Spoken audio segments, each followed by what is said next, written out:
Huminga na lang ako ng malalim saka pumikit. Kinabukasan ay maaga akong nagising para sana magluto ng almusal namin pero natigilan ako nang makita ko kung sino ang tao sa loob ng bahay. Anong ginagawa mo dito? Tanong ko sa kanya. Nagdala ko ng breakfast nyo and this is for you. Sabi niya sa akin at inabot ang isang bouquet ng bulaklak. Madaming dala si Marcos na hindi ko alam kung ano nga ang mga yun. Ibinaba ko muna sa lamesa ang bulaklak na ibinigay niya sa akin. Para saan to? Tanong ko sa kanya. Para sa'yo, sinabi ko naman kahapon na totoo ang sinasabi ko sa'yo. Naliligawan talaga kita, sabi niya sa akin. Pero Marcos, hindi ko kailangan ng mga material na gamit na yan. Kaya sana pakibalik na lang kung saan mo yan binili. Tatanggapin ko ang bulaklak sa katong mga pagkain na dala mo. Pero hindi ang mga yan, wika ko sa kanya. Tumango naman siya sa akin. At hindi ko kailangan ang mga ganong bagay. Alam ko kung saan ako lulugar at hindi ako habol ang pera niya. Okay, noted. But for now, let's eat, sabi niya sa akin at nagpunta kami sa kusina. Ang daming pagkain ngayon ang nakahain sa lamesa. Si Lance at saka si Leia, tanong ko sa kanya. Maagang umalis si Lance at ganun din si Leia, kaya tayong dalawa lang nandito. Wika niya sa akin, kaya napatango ako. May pasok ka ngayon sa opisina, di ba? Tanong ko sa kanya. Tapos ko na ang trabaho ko kaya hindi na ako kailangan doon. Wika niya sa akin kaya napatango ako. Nagsimula na akong kumain at sumabay na rin siya sa akin. Habang kumakain kami, pinagsisilbihan niya ako at hindi ako sanay sa ginagawa niya kaya medyo naiilang talaga ako. Nang makatapos kaming kumain ay hindi pa rin umaalis si Marcos. Balak ata niyang sumahan ako dito sa bahay ngayon. Hindi ka pa ba aalis? Tanong ko sa kanya. May lakad ka ba? Pwede kitang ipagmaneho, sabi niya sa akin. Maliligo kasi ako, sabi ko sa kanya. Huwag kang mag-alala, wala akong gagawin sa'yo, Nadine, sabi niya sa akin. Napabuntong hininga na lang ako at pumasok na ako sa banyo pero natigilan ako nang walang tumulong tubig at wala ring imbak na sa drum. Lumabas naman ako kaagad at dala ko ng timba. Kailangan ko mag-igib ng tubig sa poso ngayon. Hindi naman malayo ang igiban ng tubig. Saan ka pupunta at bakit dala mo yung timba na yan? Tanong ni Marcos sa akin. Mag-iigib ako, wika ko sa kanya. Ako na, sabi niya sa akin kaya pinagtaasan ko siya ng kilay. Hindi na kailangan saka hindi ka sanay sa ganito, wika ko sa kanya. I can, Nadine, sabi niya sa akin at inagaw ang timbang hawak ko. Nauna pa siyang lumabas sa akin at dahil nga malapit lang ang igiban ay nauna pa siya doon at nagsimula na magtimba sa poso. Hindi ko maiwasan na titigan siya. Hindi ako makapaniwala na ang isang Marcos Par Davis ay nag-iigib ngayon ng tubig sa poso. Mukhang balak nga niya talagang gawin ang lahat para lang maipakita sa akin na totoo ang mga sinasabi niya. Nadine, point of view, 5 araw nang nakalipas simula nang sinasabi sa akin ni Marcos na liligawan niya ako at hindi naman niya ako binigo sa sinabi niya dahil totoong ginawa niya nga mga yun. Araw-araw niya akong sinusundo dito sa bahay at kulang na lang ay maging flower shop na itong bahay. Sa tuwing nandito siya dahil sa mga dala niyang bulaklak kaya hindi ako naligtas sa kapatid ko pati na rin kay Leia. Hindi ko alam kung anong ginawa ni Marcos sa kapatid ko at kay Leia dahil naging maganda ang pakikitungo nila kay Marcos kaysa sa mga ibang manliligaw ko kasi dati ay hindi sila ganun. Ate, sinong iniisip mo? Si Kuya Marcos ba? Tanong sa akin ni Lance kaya binigyan ko siya ng masamang tingin. Tumigil ka nga sa akin, Lance, sabi ko sa kanya. Wala naman akong ginagawa sa'yo, ate. Nagtatanong lang naman ako. Sabi niya sa akin kaya napailing na lang ako. Mag-aral ka ng mabuti, wika ko sa kanya. Nag-aaral ako ng mabuti, ate. Huwag kang mag-alala, saka alam mo, ate, nagpapasalamat ako kay Kuya Marcos. Sabi niya sa akin kaya kumunot ang noo ko. Bakit naman? Tanong ko sa kanya. Kasi napapasaya ka niya, hindi mo man sabihin sa amin, ay nakikita ko ate na masaya ka kapag kasama mo si Kuya Marcos. Nung unang punta nga niya dito ay nagtaka na ako kung bakit kanya pupuntahan dito kung empleyado ka lang niya at mukhang tumama nga ang hinala ko noon na may gusto siya sa'yo ate. Wala naman pong kaso sa akin kung magiging kayo ni Kuya Marcos ate, basta hindi kanya isasaktan. Nakikita ko naman na gusto ka rin niya ate at gusto mo rin naman siya. Basta kung saan ka masaya, doon ako, sabi ni Lance sa akin. Lumapit ako sa kanya at inakbayan ko siya. Saka ko ginulo ang buhok niya. Lance, wala pa sa isip ko yan. Ngayon, saka alam mo naman ang sitwasyon natin, wika ko sa kanya. Ate naman, malaki na ako at kaya ko ng sarili ko. Kung sakali man na magkaasawa ka na, huwag mong ibuhos lahat para sa akin, ate. Magtira ka naman po para sa sarili mo. Kasi simula nung naiwan tayong dalawa, kahit pa nung nagkasakit si tatay ay puro ako at kami na lang iniisip mo. Gusto ko naman ate na maging masaya ka at kung si Kuya Marcos ang nagpapasaya sa'yo, huwag mong tigilan o pigilan ang puso mo. Kasi ate, ramdam ko at nakikita ko na mahal mo si Kuya Marcos. Sabi naman ni Lance at ako naman ang inakbayan niya. Totoo naman ang mga sinabi ni Lance. Sa ilang araw na panunuyo ni Marcos sa akin, mas lalo pa nga akong nahulog sa kanya at tudupigil na lang ako ng sarili ko na tuluyan akong bumigay sa kanya pero nahuhulog pa rin ako. Unti-unti pa rin siyang nakakapasok dito sa puso ko at hindi ko alam kung paano ko pa mapipigilan yun dahil sa tuwing nandyan siya sa tabi ko, lumalambot ako. Lance, wala akong sinasabi ha? Nahihirapan ako at masaya ako sa ginagawa ko. Sabi ko sa kanya, alam ko naman yun ate, pero iba kasi yung kislap ng mga mata mo at ngiti mo na pagkasama mo si Kuya Marcos. Ate, wag mo nang isipin na ipinagtutulakan kita sa kanya. Nakikita ko lang naman kasi na masaya ka sa piling niya, kaya nasasabi ko to. Hindi naman mahalaga sa akin kung mayaman siya o mahirap. Ang importante ay napapasaya kanya at hindi kanya sasaktan. Ate, wag mong ibuhos lahat sa akin ang atensyon mo kasi kailangan mo rin maging masaya. Noong naaksidente ako ate, hindi mo ako pinabayaan at alam kong ginawa mong lahat ng makakaya mo para mailigtas ako. Mahal kita at piliin mo maging masaya kasi magiging masaya rin ako para sa'yo ate. Wika ni Lance, hindi ko mapigilan na hindi tumulo ang luha ko sa sinabi ng kapatid ko ngayon. Hindi ko alam kung saan niya nakuha yan pero may humaplo sa puso ko dahil sa mga sinabi niya. Totoo naman na halos buong buhay ko na ibinubuhos ko para sa kanya, lalo na nung naaksidente siya. Nag-iisang pamilya ko na lang siya at hindi ko siya pababayaan kahit anong mangyari. Kapatid kita Lance at hindi kita pababayaan kahit anong mangyari at hindi mo sa akin maiadis na hindi mag-alala sa iyo sa kakailangan pa nating maghanap kung sino ang taong nakabangga sa iyo, sabi ko sa kanya. Alam ko yun ate at hindi rin ako titigil hanggat hindi ko nahanap ang tao na yun. Sabi niya sa akin at niyakap ako. What's happening here? Tanong ni Marcos sa amin. Nakadarating lang. Napakalas ako ng yakap kay Lance at pinunasan ko ang luha ko saka lang ako humarap sa kanya at umiling. Wala, sagot ko sa kanya. Why are you crying? Tanong niya sa akin at nilapitan ako. Ibinaba niyang dala niyang bulaklak sa lamesa at umupo sa tabi ko. Wala, may pinag-uusapan lang kami ni Lance. Ano nga bang ginagawa mo dito? Tanong ko sa kanya. Wala naman akong pasok ngayon kasi linggo at pahinga ko na rin kaya nandito lang ako sa bahay ngayon. At mamaya ay pupunta ako ng simbahan para magsimba kasi matagal na rin simula nung nakapagsimba ko. I'm visiting you and sorry if I didn't tell you in advance. Sabi niya sa akin. Okay lang yon, Kuya Marcos, napapasaya mo naman si ate, sabi ni Lance kay Marcos.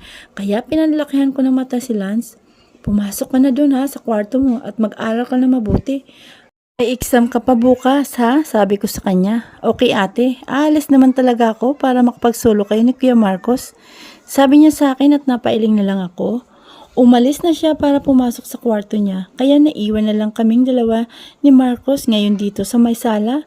Huwag mong pasinin ang sinabi ni Lance ha, sabi ko kay Marcos at umayos ng upo. Nadine, I overheard you and Lance earlier and I didn't mean to do that, but I want to help you, sabi niya sa akin. He is referring about the accident.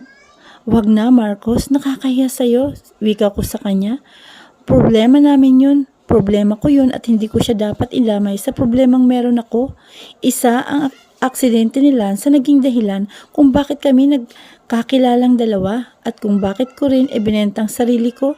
Nadine, I'm willing to help you at hindi ka dapat mahiya sa akin. I really want to help you and Lance to resolve this case. Hindi pwedeng hayaan na lang natin ang nangyari sa kapatid mo. Sabi niya sa akin at alam ko naman yun. Alam ko naman yun pero ayoko lang na madamay ka pa sa problema ko. Wika ko sa kanya. Nadine, wala akong Alam, gusto kong tumulong at kung may problema ka, hindi kita pababayaan, wika ko niya sa akin. Ngumiti na lang ako sa kanya. Ganyan siya sa tuwing may problema ako o kapag nakikita niya akong malungkot. Lagi na siyang nasa tabi ko at nasasanay na akong nandyan siya lagi. Kaya kung sakali man na mawala siya, paniguradong mahirapan ako at masasaktan kasi sanay na akong nandyan si Marcos. Kumain ka na ba? Tanong ko sa kanya para maibang topic. Hindi pa, wika niya sa akin. Kaya kumunot ang noo ko. Hapon na rin. Anong oras na, Marcos? Bakit hindi ka pa kumakain?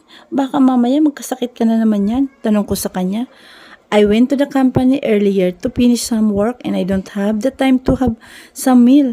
Then I went here after I finished my work. Wika niya sa akin kaya napailing na lang ako.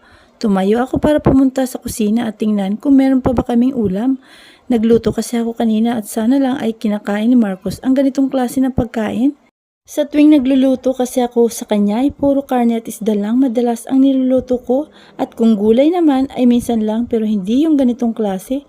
Ipinaghain ko siya at tinawag na, kumain ka na muna at sana lang, sanay kang kumain ng ganyan klase ng pagkain. Wika ko sa kanya at pinaupo siya sa bakanting upuan. I will eat anything basta ikaw ang nagluto. Sabi niya sa akin at pinagtaasan ko siya ng kilay saka inihain ng ulam na niluto ko. Gusto kong matawa sa reaksyon ni Marcos ngayon nang makita niya ang ulam na niluto ko. Alam kong bago pa lang sa paningin niya ang ganitong klase ng pagkain. Saka hindi naman kasi madalas kumain ng gulay si Marcos. What is that? Recipe? Tanong sa akin ni Marcos. Ang tawag dyan ay bulanglang na gulay. Walang mantika yan at healthy. Kaya kumain ka na para naman hindi ka magkasakit. Wika ko sa kanya. Is this really edible? Tanong niya sa akin at hindi ko na mapigilan ang tawa ko. Oo naman, ulam namin ni Lance kanina yan, kaya kumain ka na. Wika ko sa kanya at pinaglagyan siya ng ulam at kanin sa plato niya. Nag-aalangan naman siya kung kakainin ba niya o yun o hindi. Kaya naman ang ginawa ko ay kumuha ko ng ulam sa kakanin at pinagsama ko yun sa kutsara saka isinubo sa kanya. Kinain naman niya at napangiti naman na nag-aalangan pa siya kung lulunukin ba niya o ngunguyain pa. Hindi yan nakakamatay ha, sabi ko sa kanya. Uminom siya ng tubig saka tumingin sa akin. It tastes good but it's weird at the same time. Sabi niya sa akin, bago pa lang kasi sa panlasa mo kaya ganun. Wika ko sa kanya, feed me again. Sabi niya sa akin kaya pinagtaasan ko siya ng kilay. Kayang-kaya mo nang kumain mag-isa at hindi ka na bata, Marcos. May mga kamay ka naman na pwede mong gamitin. Wika ko sa kanya. But the food tastes much better when you're feeding me. Sabi niya sa akin at natawa na lang ako. Napailing ako at muling kumuha ng kanin at ulam. Pero sa ngayon, mas dinamihan ko na ang gulay sa ko yun sinubo sa kanya. At natawa ko nang nahirapan siyang kainin yun. Ganun na nangyari hanggang sa matapos siyang kumain at hindi rin ako natigil sa kakatawa dahil sa kanya. Bawat subo kasi ng pagkain ay sinasabayan niya ng inom ng tubig. Wala ka bang lakad, Marcos? Tanong ko sa kanya habang nakaupo kami ngayon dito sa may sala.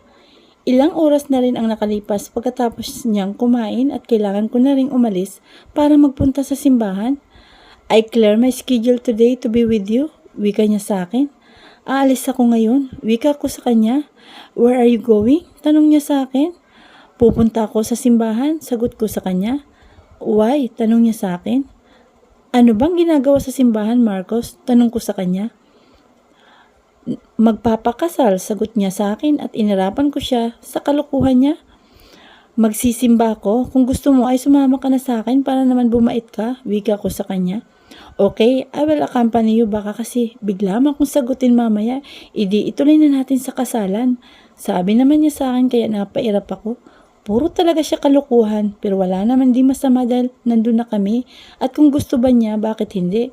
Napailing na lang ako sa kalukuhan niya. Nahawa na tuloy ako kay Marcos dahil lagi kaming magkasamang dalawa. Nadine point of view, iniwan ko muna si Marcos sa sala at pumasok ako sa kwarto ko para magpalit ng damit. Nang matapos akong magbihis ay nabutan ko si Lance at Leia na kausap na nila si Marcos. Kakauwi lang ni Leia galing sa lakad niya at hindi siya umuwi kagabi dahil sa trabaho. Nandiyan na pala si Nadine. Maiwan ko na kayo, sabi ni Leia at ngumiti sa akin saka pumasok sa kwarto niya. Aalis na kami, sabi ko kay Lance. Ingat kayo ha, sabi ni Lance sa akin kaya tumango ako at lumabas na kami ng bahay ni Marcos. Simula nung nalaman niya kung saan ako nakatira, ay dito na lang din niya ipinaparada sa labas ng bahay namin ang kotse niya para na rin kasi ligtas dahil sa tuwing pumupunta kasi siya dito, ang dala niya laging sasakyan ay takaw mata. Bukod kasi sa maganda ay mahal ang sasakyan ni Marcos. Pinagbukasan niya ako ng pinto at sumakay na ako sa loob at ganun din siya. Ang layo ng simbahan mula sa amin ay isang dalawang sakay pa ang jeep kaya minsan pag nagsisimba ako ay nahuhuli ako kapag late na akong nakakaalis sa bahay, lalo na kapag nasabayan pa ng traffic. Pero ngayon naman ay walang ganong traffic, saka maaga pa naman, kaya makakaabot pa kami sa misa. Tahimik lang ako sa buong biyahe namin at nang makarating na kami sa may simbahan, ay naghanap na lang kami ni Marcos ng pwedeng pagparadahan ng kotse niya at nakahanap naman kami sa malapit lang. Sabay na kaming bumaba ng kotse at naglakad papunta sa simbahan. Dahil maaga pa naman ay nakapasok kami sa loob at nakaupo. Tuwing magsisimba kasi ako ay kadalasan na nasa labas lang ako o di kaya'y nakatayo lang dahil madaming tao. How often do you attend mass? Tanong niya sa akin. Every Sunday, but this past few weeks, hindi ako nakakapagsimba. Sabi ko sa kanya, hindi naman na niya ako tinanong pa dahil nagsimula ng misa at sa buong duration ng misa ay tahimik lang ako at ganoon na rin si Marcos. Parehas kaming nakinig sa misa pero hindi ko tuloy minsan maiwasan na tingnan siya habang nakatuon ang atensyon niya sa altar. Please Neil, sabi ng commentator. Lumuhod naman kami at tahimik na nagdasal. Ipinagdadasal ko na naway gabayan ako ng Panginoong Diyos sa mga gagawin ko. Sana'y mahanap na namin kung sino man ang naka-aksidente kay Lance at sana'y bigyan niya ako ng lakas lalo na ngayon na tuluyan na akong nahulog kay Marcos. Please stand, sabi ng commentator, kaya tumayo kami. Buong duration ng misa ay tahimik lang kami ni Marcos hanggang sa natapos ang misa. Hindi muna kami lumabas ng simbahan ni Marcos at pinabayaan muna naming makalabas ang karamihan ng mga tao bago kami lumabas. Saan na tayo pupunta? Tanong sa akin ni Marcos. Magsisindi muna ako ng kandila, wika ko sa kanya, tinila ko siya papunta doon. Bumili ako ng kandila at gano'n na rin siya. Nagsindi ako ng kandila at tahimik na nagdasal saka humiling. Ganon din ang ginawa niya. Pumikit ako at tahimik kong ipinagdasal na sana'y maging maayos lang ang lahat lalo na kung anong relasyon ang meron sa amin ni Marcos. Bigyan nawa ako ng lakas ng Panginoon sa nararamdaman ko para sa taong kasama ko ngayon. Iminulat ko ang mga mata ko pagkatapos kong magdasal. What did you wish? Tanong niya sa akin. Secret. Sabi ko sa kanya at ngumiti. Ayokong sabihin sa kanya ang hiling ko kasi baka hindi magkatotoo. Saka para sa akin na lang yun kung ano man ang hiniling ko. Do you want to know what I wish? Tanong niya sa akin. Tumingin ako sa kanya at pinagtaasan siya ng kilay. Ano? Tanong ko sa kanya. Lumapit siya sa akin at bumulong. Sa tenga ko na ikinapula ng mukha ko. I wish that one day you will be mine. Bulong niya sa akin. Bumilis ang tibok ng puso ko at natigilan ako sa sinabi niya. I actually wish the same thing, that one day I can see that he is mine, pero imposible kasi yun dahil hindi naman kami pwedeng dalawa. Tara na nga, sabi ko sa kanya at bahagya siyang itinulak palayo sa akin. Nauna akong maglakad sa kanya para maitago ko ang namumulang mukha ko. Hinabol naman niya ako at hinawakan ang kamay ko, kaya magkahawak kami ng kamay ngayon habang naglalakad papunta sa parking lot ng may sumalubong masalubong kaming mga bata na nagtitinda ng bulaklak at lumapit sila sa amin ni Marcos. Kuya, bumili na po kayo ng bulaklak para kay Ate Ganda. Sabi ng bata kay Marcos. Oo nga kuya, sabi naman ng isang bata. Magkano ba yan? Tanong ni Marcos sa kanila. 25 pesos po ang isa, kaya bumili ka na para mapasaya niyo ang girlfriend niyo. Sabi ng bata kay Marcos. Hindi ko pa siya girlfriend eh. Ayaw pa kasi niya akong sagutin. Wika ni Marcos sa mga bata kaya pinanlakihan ko siya ng mata nang lumingon siya sa akin. Bili ka na kuya para sagutin ka na ni Ate Ganda. Pag bumili ka nitong bulaklak kuya, sasagutin ka na ni Ate Ganda. Sabi ng bata kay Marcos kaya hindi ko mapigilan na hindi tumawa. Iba rin ang marketing strategy ng mga bata ngayon at natawa na rin si Marcos sa sinabi ng bata. Sigurado ka ba na pag bumili ako ay sasagutin ako niya? Tanong naman ni Marcos sa bata at sinakyan na rin ang trip ng batang nagbibenta. Opo kuya, kaya bumili na po kayo. Wika nito kay Marcos. Napailing na lang ako sa kanilang dalawa. Sige, bibili ako. Sabi ni Marcos dito at naglabas ng 2,000 piso si Marcos at inabot yun sa bata. Lahat yan ay bibilihin ko na ha, sabi ni Marcos dito. Nanlaki naman ang mga mata ng bata sa sinabi ni Marcos at halata sa mukha nito na ang sobrang saya. Nakakatuwang pagmasdan si Marcos ngayon habang nakikipag-usap siya sa mga bata. Hindi siya tulad ng ibang mayayaman na ipagtatabuyan lang ang mga batang nagbebenta ng ganito. Talaga kuya, salamat po, sabi nito kay Marcos at inabot kay Marcos ang 10 piraso ng bulaklak. Kinuha naman ni Marcos yun at inabot sa 2 bata ang perang hawak niya. Wala po kaming barya niyan, sa kasobra po ito, sabi ng bata kay Marcos. Okay lang, para sa inyo na yung sobra. Ibili nyo ng pagkain nyo, sabi ni Marcos sa 2 bata. Nagtatalo naman sa tuwa ang 2 bata dahil sa sinabi ni Marcos sa kanila. Hindi ko na rin mapigilan ng umiti dahil sa ginawa ni Marcos.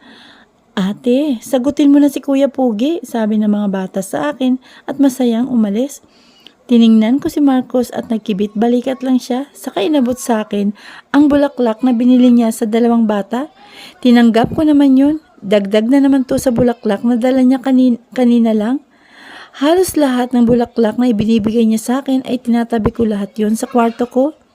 Malapit na talagang maging flower shop ang bahay namin dahil sa mga bulaklak na binibigay mo araw-araw. Sabi ko sa kanya at sumakay na kami ng kotse niya.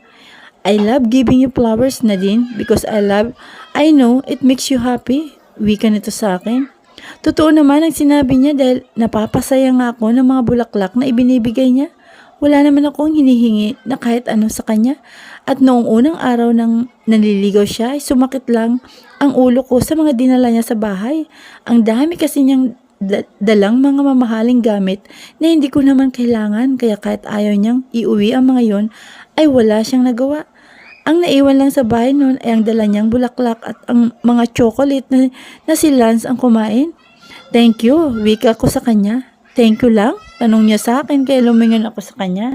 Pinagtaasan ko siya ng kilay ko bago pa man niya masami ang susunod niyang sasabihin. Kaya hindi na siya kumibo at natawa na lang ako. Sa totoo lang, may kanina pa ako pinag-iisipan simula nung magkasama kami ni Marcos at sa mga sinabi na rin ni Lance sa akin kanina. Siguro nga tama si Lance na dapat ko nang unahin ko naman ang sarili ko at maging masaya ko. Ayoko nang pigilan pa ang sarili ko sa nararamdaman ko kay Marcos. Madami nang nangyari at panahon na siguro ngayon para pagbigyan ko tong puso ko. Nakita ko kung paano nag-effort si Marcos para sa akin. Ginawa niya lahat para lang hindi ako mawala sa buhay niya. Pinakita niya sa akin kung sino ba talaga siya. Hindi ko na iisipin ngayon ang sasabihin ng iba kasi kung patuloy kong iisipin yun, hindi ako magiging masaya at may posibilidad din na mawala ang taong mahal ko. Buo na ang desisyon ko sa gagawin ko na to at wala nang atrasan ang lahat. Ngumiti ako kay Marcos habang pinagmamasdan ko siya. Marcos, tawag ko sa kanya. Bakit? Tanong niya sa akin at nilingon ako. The next thing I did was unexpected. Hindi niya inaasahan ang sumunod kong ginawa sa kanya kaya hindi ko maiwasan ng ngumiti. Nadine, point of view, walang-wala sa loob ni Marcos ang sumunod na ginawa ko kahit ako naman ay hindi ko lubos maisip na magagawa ko to sa kanya ngayon. Ito ang unang beses na ako ang gumawa nito sa kanya at hindi ko maitago ang ngiti ko kaya naman pinaghiwalay ko na ang mga labi naming dalawa at tumingin ako sa kanya. Alam kong may mga oras na pagsisisihan ko tong ginawa ko, pero kung pipigilan ko pa kasi ang nararamdaman ko para sa kanya, baka mas lalo ako magsisi. Kahit pa ilang araw pa lang niya akong nililigawan, ay nakita ko na lahat ng effort niya para sa akin. Sa araw-araw na pumupunta siya sa bahay at magkasama kaming dalawa, hindi siya nagsasawang pakisamahan ang ugali ko, kahit na sobrang sungit ko sa kanya. Nakita ko rin kung gaano sila kalapit ng kapatid ko at sa mga sinabi ni Lance kanina sa akin, nakabuo ko ng desisyon na ganito. Tinignan ko si Marcos at hanggang ngayon ay hindi pa rin niya nakatingin lang siya sa akin at hindi nagsasalita. Hindi siya makapaniwala, nakakagulat naman kasi talaga ang ginawa ko sa kanya at ramdam ko yun. Namumula na nga ang mukha ko at ang bilis ng tibok ng puso ko dahil kinakabahan ako sa kung anong sasabihin ni Marcos.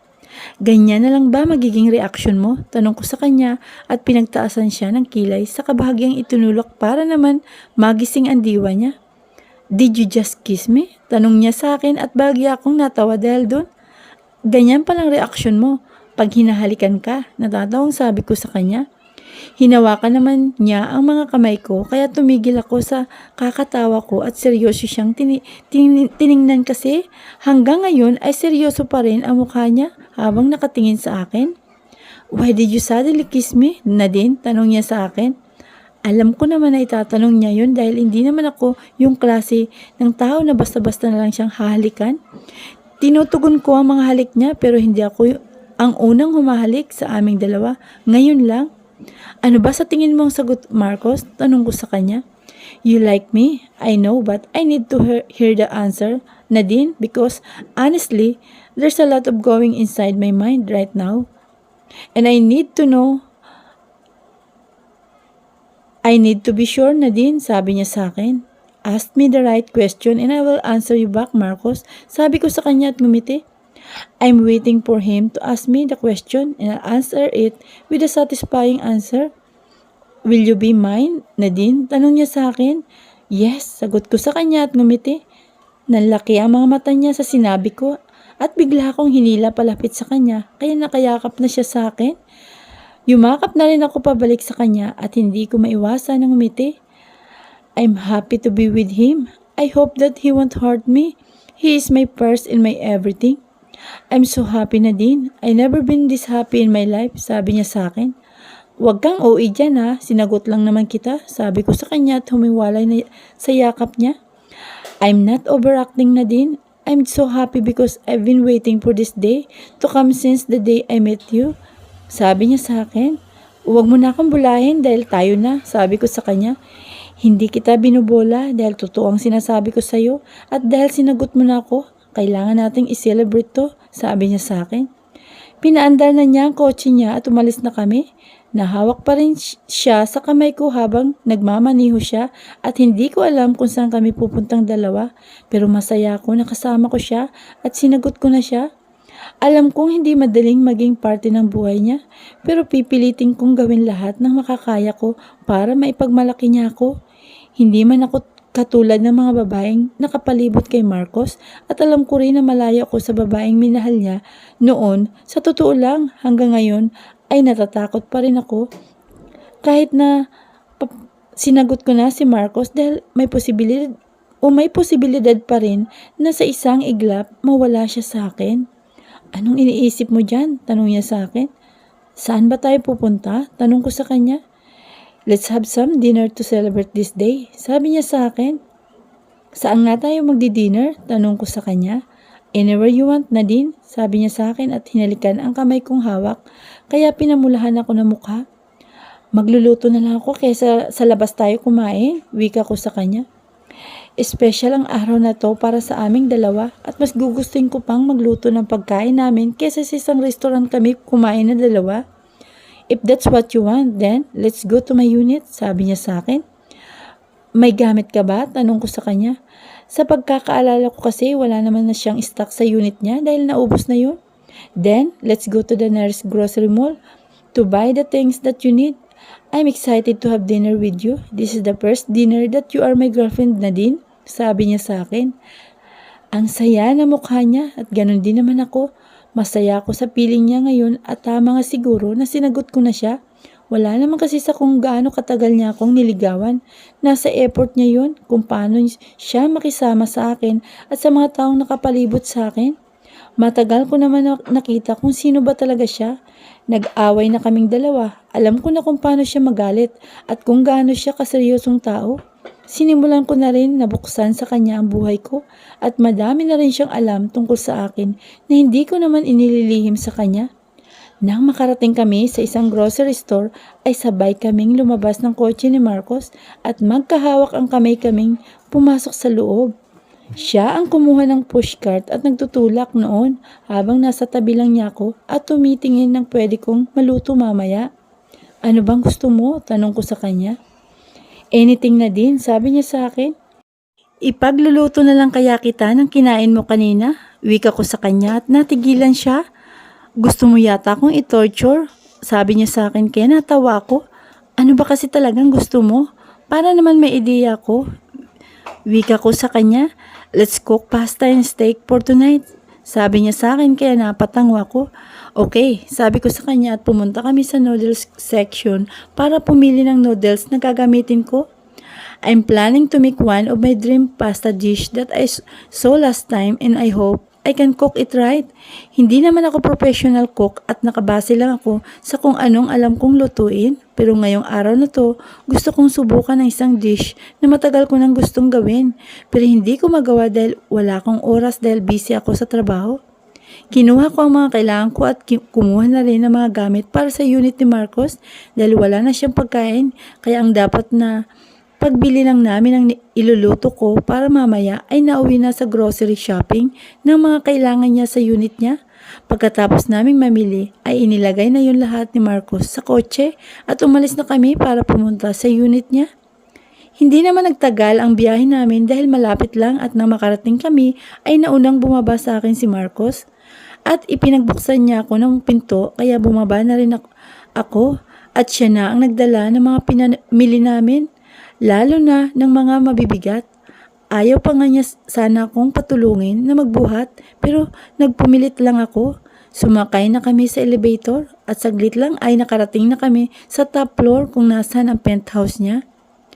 Nauna akong lumabas ng elevator sa kanya at dahil nga ibinalik na niya sa akin ang susi ng unit niya ay ako na ang nagbukas at pumasok na kaming dalawa sa loob. Inilagay namin sa kitchen lahat ng pinamili namin at nagsimula na ako magluto. Hindi pumayag si Marcos na hindi niya ako tulungan kaya medyo nagtagal ako kasi itinuro ko pa sa kanyang lahat ng gagawin at hindi pwedeng hindi niya ako kukulitin kaya mas tumagal ang naging pagluluto namin pero nag-enjoy naman kaming dalawa. Ngayon ay magkaharap kaming dalawa sa harap ng lamesa at sabay na kumakain na dalawa ng niluto ko. Masarap ba? Tanong ko sa kanya. Yes, and I'm lucky to have you, sabi niya sa akin. Nakahinga naman ako ng maluwag dahil doon. Pinamulahan naman ako ng mukha dahil sa sinabi niya. Salamat, sabi ko sa kanya at ngumiti. Let's have a vacation tomorrow, sabi niya sa akin kaya nag-angat ako ng tingin sa kanya